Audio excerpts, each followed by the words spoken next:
Dernier entretien avec Mathilde Panot, qui représente Jean-Luc Mélenchon. Mathilde Panot, bonjour.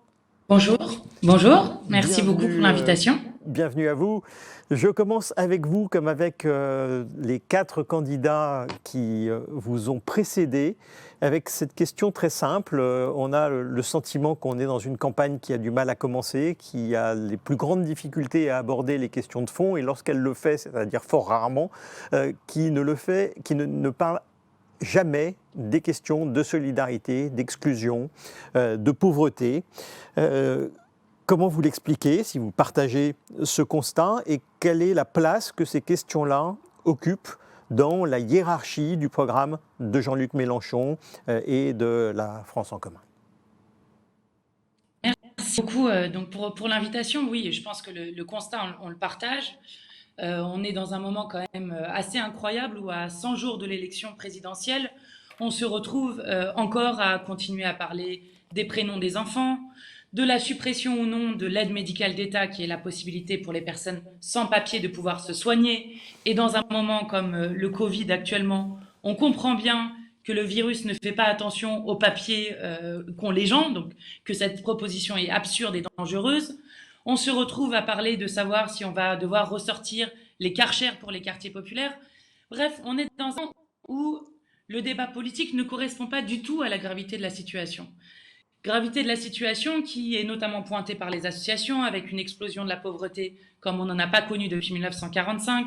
Vous l'avez dit, 10 millions de pauvres, 8 millions de personnes qui ont besoin de l'aide alimentaire pour vivre, 7 millions de personnes qui sont privées d'emploi, ou encore 12 millions de personnes qui sont touchées par la question du logement, avec notamment ce qui est complètement indigne dans la cinquième puissance la plus riche au monde, 300 000 personnes qui vivent à la rue. Donc dans un moment où nous vivons tout ça, dans un moment où nous devons faire face à une crise sanitaire qui est historique, dans un moment où le dérèglement climatique est commencé, et dans un moment où l'abstention est très forte dans notre pays, et ça s'est vu aux dernières élections, on continue à parler des sujets portés souvent par l'extrême droite et dont ensuite certaines formations politiques reprennent des mots, voire plus graves, des actes. Donc ce constat-là, nous le partageons. Alors comment est-ce qu'on l'analyse? Bon, il y a évidemment la responsabilité des politiques, c'est une évidence. Il y a aussi une question médiatique, et je crois qu'il faut parler du fait de libérer les médias des 9 milliardaires qui en détiennent 90%. Et puis ensuite, nous y prenons notre part. Nous avons fait, par exemple, dans les derniers mois, une proposition de blocage des prix sur les produits de première nécessité alimentaire, énergie, au moment où les prix sont en train de... Nous avons demandé à ce qu'il y ait une loi d'urgence sociale. Nous avons, et nous sommes en train de préparer en plus du programme avec les 697 mesures que nous proposons, des plans zéro SDF, plan pour éradiquer la misère et lutter contre la pauvreté, plan pour que toutes et tous aient accès à un logement, plan pour la garantie d'emploi, et il y en aura plusieurs comme cela. Nous faisons des campagnes, nous avons fait et nous continuons de faire des caravanes d'égalité des droits, qui sont des caravanes qui, à la fois, font de l'inscription sur les listes électorales alors que 13 millions de nos concitoyens sont exclus de leur citoyenneté politique car non ou mal inscrits, mais aussi, et ça pour nous c'est très important, de l'information sur les droits sociaux au moment où le non-recours aux droits sociaux explose partout dans notre pays, ou encore une campagne que j'ai menée, par exemple, de votation citoyenne sur la question de constitutionnaliser, c'est-à-dire de mettre dans la Constitution le droit à l'eau qui est aujourd'hui bafoué pour beaucoup de nos concitoyens et que nous considérons pourtant comme une question fondamentale de dignité. On va revenir sur un certain nombre de ces plans que vous avez évoqués, notamment le dernier sur la question de l'eau. Mais je voudrais revenir sur vous disiez tout à l'heure, explosion de la pauvreté sans précédent depuis 1945. Ça, c'est un constat de la situation. Quel bilan vous faites de ce quinquennat? Est-ce que pour vous, il y a sur ces questions de pauvreté, de solidarité, malgré tout, un ou des acquis, et quels sont pour vous les principaux échecs? Alors, nous, on a appelé très tôt Emmanuel Macron le président des riches. Donc moi, je je ce quinquennat, et la France Insoumise analyse son quinquennat, comme un moment où on a fait un transfert massif d'argent des plus pauvres vers les plus riches. Et il n'y a qu'à regarder les chiffres sur cette question-là. Les 500 fortunes les plus riches de France ont augmenté leur fortune, ont multiplié par 2 leur fortune sous le quinquennat d'Emmanuel Macron. On a eu là, en début d'année, le CAC 40 qui a eu encore des chiffres records et qui a distribué l'année dernière 51 milliards de dividendes. Et je voyais que dans les questions qui étaient posées, il y avait des questions sur comment est-ce qu'on pouvait financer des mesures pour éradiquer la misère ou lutter contre la pauvreté. Je crois qu'il y a beaucoup d'argent dans notre pays à aller chercher. Et quand on regarde donc un enrichissement sans précédent des plus riches de notre pays et des millionnaires de notre pays, et de l'autre côté, on a donc la suppression de l'ISF et la flat tax qui quand même coûte 5 milliards d'euros par an au pays, que nous pouvons récupérer très facilement. Et de l'autre côté, donc on a enlevé les APL, on a supprimé les emplois aidés pour lesquels les associations quand même ont été très durement touchées, parce que si c'était des emplois qui étaient précaires, eh bien, il n'avait qu'à les pérenniser, faire en sorte qu'il y ait des emplois et des salaires corrects pour les gens. Mais on avait besoin de ces emplois-là dans le secteur associatif et ils ont été supprimés du jour au lendemain. La destruction du code du travail avec une réforme de l'assurance chômage qui fait que au moins 1 million de nos concitoyens qui jusqu'alors avaient le droit à l'assurance chômage n'y ont plus le droit dans un pays où déjà un chômeur sur 2 n'est pas indemnisé et où il y a quand même 7 millions de personnes privées d'emploi. On a supprimé l'observatoire de la pauvreté, ça c'est une technique macroniste, c'est-à-dire vous supprimez l'observatoire, comme ça il n'y a plus de pauvreté. J'en rigole, mais c'est quand même d'une violence extrêmement forte. On a enlevé 4 milliards d'euros à l'hôpital public qui font que beaucoup de gens renoncent aux soins aujourd'hui, fermé plus de 15 000 lits.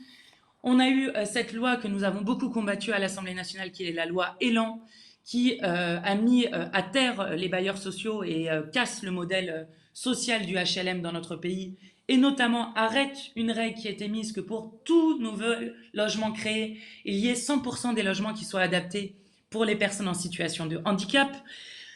Et dans le même temps, comme ils aiment bien le dire, on a oublié la loi grand âge qui nous avait promis, oublié la promesse qui était du président de la République de dire qu'il y aurait 0 SDF, et le collectif des morts à la rue note que 587 personnes au moins sont mortes dans la rue, et dont un quart de manière violente l'année dernière dans notre pays, donc on en est très très loin.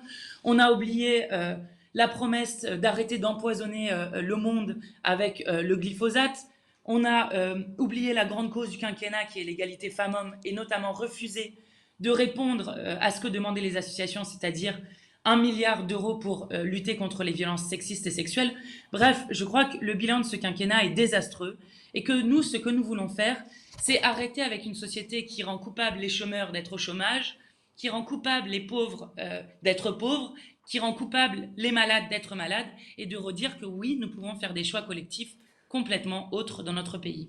Alors, jugement sévère, ce qui ne surprendra pas grand monde pour le quinquennat d'Emmanuel Macron. J'en viens maintenant aux propositions, à la fois à celles de la face et à celles que vous portez. J'interrogeais tout à l'heure Fabien Roussel sur ces questions du quotidien, le logement. Il disait 150 000 logements sociaux par an, sur l'accès effectif aux soins, sur l'alimentation en quantité mais aussi en qualité. Ça, ce sont les propositions qui sont portées par la face. Vous avez ajouté, si je prolonge ces questions d'alimentation, la question de l'eau, en disant qu'il y avait un plan accès à l'eau. Est-ce que vous pouvez préciser ce que sont les propositions de Jean-Luc Mélenchon sur ces questions-là ? Alors déjà, je voudrais dire, et pour nous c'est important, que nous on imagine, et c'est ça le projet politique qu'on nous propose dans ce programme-là, qui sera donc complété des plans, on propose de repartir des besoins. Parce qu'on trouve inacceptable que dans le 5e pays le plus riche au monde, il y ait encore autant de gens sous le seuil de pauvreté, autant de gens qui n'aient pas accès à un logement digne, autant de gens qui aient accès à une alimentation de qualité, et on rejoint les propositions que fait la FAS sur cette question-là, de dire si on repart des besoins des gens, eh bien on arrivera à avoir une société qui fait une bifurcation écologique et solidaire, c'est comme ça qu'on l'appelle, et qui rompt avec un système de malheur dans lequel on est. Et moi, je pense que ça, c'est une des choses les plus importantes. Nous sommes à moins de 100 jours d'une élection présidentielle. À moins de 100 jours d'une élection présidentielle, et avec des enjeux entiers qui sont oubliés du débat, en tout cas pour l'instant. Et moi, je veux d'abord dire à celles et ceux qui nous écoutent qu'il n'y a aucune fatalité dans ce que nous sommes en train de vivre. Aucune. Nous pouvons éradiquer la misère dans notre pays. Nous pouvons faire en sorte, et ça sera un des plans que nous allons proposer, qu'il n'y ait plus aucune personne qui dorme à la rue dans notre pays. Nous sommes assez riches pour qu'on augmente le salaire minimum, je vais venir à l'eau, le salaire minimum à 1 400 € comme nous le proposons. Nous pouvons créer des emplois par millions dans notre pays, dans les secteurs qui en ont besoin. L'agriculture biologique et paysanne, si on veut sortir des pesticides, c'est 300 000 emplois. Le 100% énergie renouvelable, les AESH par exemple, vous savez, ces femmes et ces hommes, souvent des femmes, qui accompagnent des enfants en situation de handicap et dont beaucoup aujourd'hui sont à 700 ou à 800 €, eh bien nous devons recruter des AESH et surtout augmenter la rémunération des AESH. Nous pouvons partager le temps de travail, et je vais arriver sur l'eau, et faire en sorte qu'on travaille tous et mieux. Sur la question de l'eau, nous, c'est une question centrale pour nous. Pourquoi? Parce que la question de l'eau, c'est à la fois une question sociale, évidemment. Beaucoup de gens ont des coupures d'eau, pas des coupures d'eau en tant que telles, parce qu'il y a eu des batailles d'associations, mais se retrouvent avec un filet d'eau au robinet. Des gens n'ont pas d'accès à l'eau du tout, et je pense notamment à nos compatriotes de Mayotte et de Guadeloupe, qui se retrouvent sans aucune eau au robinet, ce qui est quand même particulièrement grave au moment où le premier des gestes barrières pour le Covid, c'est de se laver les mains. C'est la question démocratique aussi, qui décide pour ce bien indispensable à la vie, sans lequel 3 jours sans eau, nous sommes morts. Et c'est une question évidemment écologique, puisque nous sommes dans un pays dans lequel il y a tellement de fuites d'eau que la consommation annuelle de 18,5 millions d'habitants part en fuite dans les réseaux et évidemment à chaque fois potabilisée, donc payée par les factures des citoyens. Donc ce que nous proposons, c'est d'inscrire le droit à l'eau dans la Constitution, c'est-à-dire le fait que le droit à l'eau est un droit fondamental humain et qu'on n'a pas le droit de priver d'eau, ni même de réduire le débit d'eau des gens, que les premiers mètres cubes d'eau indispensables à la vie soient gratuits et qu'ensuite on fasse une tarification différenciée selon les usages. Ce n'est pas la même chose d'utiliser l'eau pour boire, pour remplir une piscine ou pour un usage économique. Donc, gratuité des premiers mètres cubes d'eau indispensables à la vie. Que l'eau soit en régie publique, donc gérée par les citoyens au niveau de la commune et non pas sous la griffe des multinationales. Et enfin, qu'on crée des emplois pour rénover les réseaux parce que nous en avons impérativement besoin. Et nous en avons besoin à un point que, regardez en Guadeloupe, vous avez des enfants qui ratent jusqu'à 1 mois et demi de cours par an parce qu'il n'y a pas d'eau à l'école, tellement les réseaux sont dévastés. Donc ce que nous proposons avec notre programme, c'est de prendre chacun de ces points-là et de pouvoir justement, à partir de ces plans-là, décliner ce que nous devons faire collectivement et la mobilisation que nous devons avoir pour améliorer la vie de toutes et tous. Merci Mathilde Panot. Je me fais l'écho d'une question qui est posée par un internaute, mais ça tombe bien que je voulais vous poser aussi. Peut-on en connaître davantage sur le plan zéro SDF? C'est la question qui est posée. Vous dites nous pouvons éradiquer la misère, nous pouvons fixer cet objectif de zéro SDF comme Podemos, nous pouvons.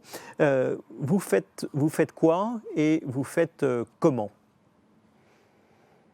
Alors, ce plan zéro SDF, il va être publié fin janvier, donc ça sera au moment où, vous savez, traditionnellement, la Fondation Abbé Pierre rend son rapport sur les 4 millions de personnes qui sont mal logées dans notre pays, les 12 millions qui sont affectés par la crise du logement.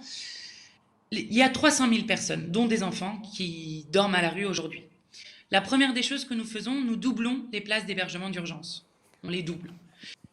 Il y a 3 millions, voire un peu plus, 3 millions de logements vacants dans notre pays et nous avons un outil juridique pour ça qui s'appelle la réquisition. Donc nous réquisitionnons les logements vacants.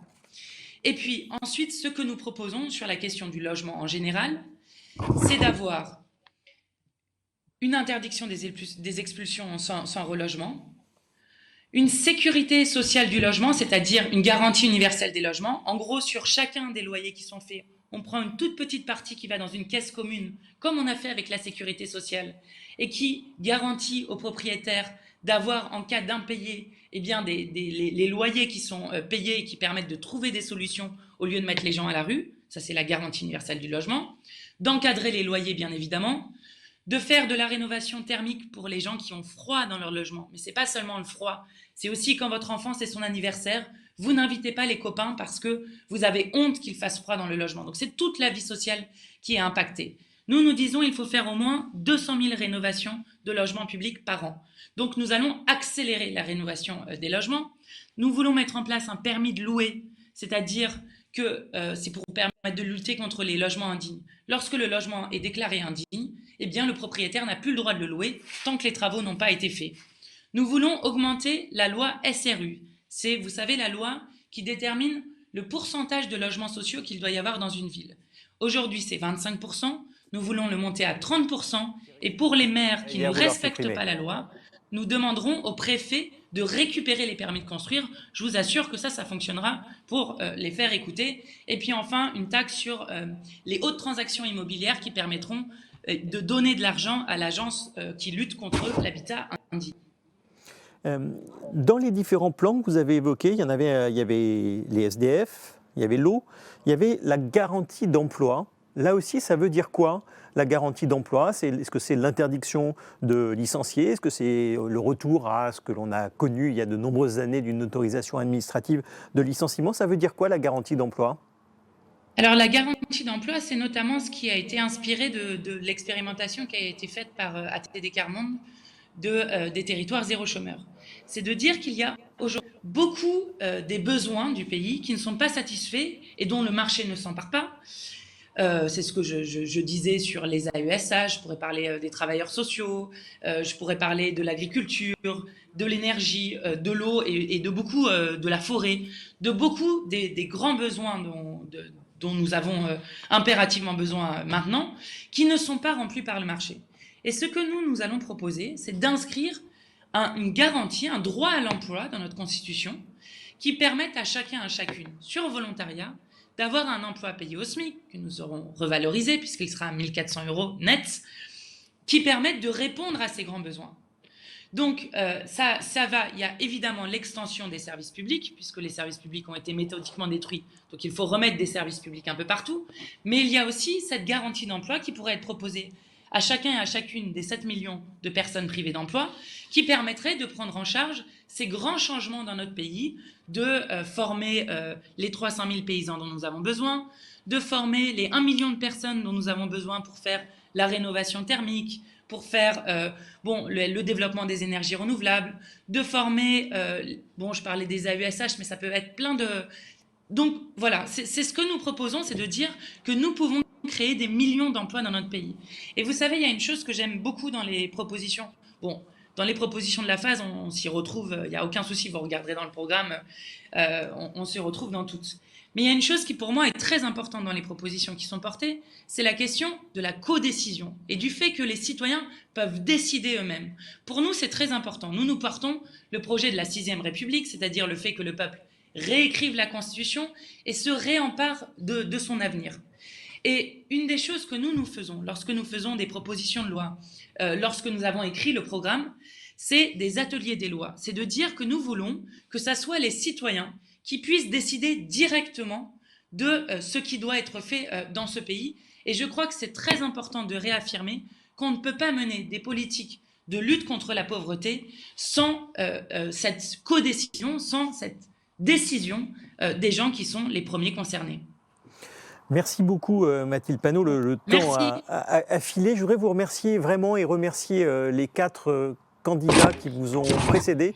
Je crois que vraiment cette succession d'entretiens a permis d'éclairer les citoyens qui nous ont regardés sur les accords, les désaccords, sur les divergences de philosophie, sur les différences de propositions entre les uns et les autres, sur la manière dont vous vous positionnez par rapport aux propositions de la phase. Donc merci à vous tous, merci aux citoyens qui sont restés devant leur écran, merci à tous ceux qui nous ont transmis leurs questions, dont j'ai essayé de me faire l'écho, et avec, je crois, cet espoir qu'on peut collectivement se fixer, qui est que ces questions de solidarité, d'exclusion de pauvreté occupent une place plus importante dans la suite de la campagne, et que cette campagne elle-même finisse enfin par aborder les questions de fond et qu'elle soit à la hauteur des enjeux de l'avenir du pays. Merci beaucoup à tous et à bientôt.